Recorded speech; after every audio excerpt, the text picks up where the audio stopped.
Hello guys, welcome to Tech Tricks tutorial. In today's video, I will show you how to post Instagram stories longer than 15 seconds. First, open the Instagram app on your phone. Swipe left to open the stories camera.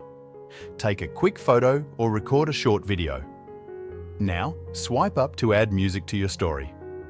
Choose a song from the list. You'll notice at the bottom left, there's a little circle with the number 15.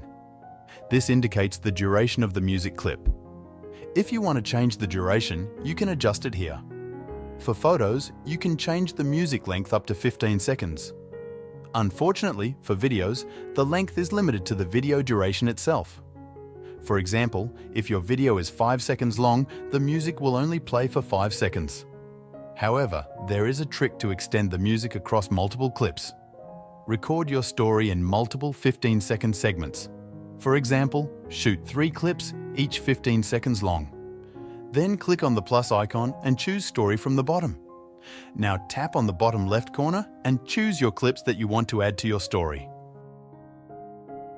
Choose the Separate option. Now swipe up to add music to your clip. Add the music to the first clip. Select the starting point of the song. For the next clip, add the same song again, but this time, adjust the starting point to where the previous clip ended. This way, the music will continue seamlessly across multiple clips. And that's it. Please leave any questions or suggestions in the comments section below and be sure to give us a thumbs up and subscribe to this channel. Thanks for watching.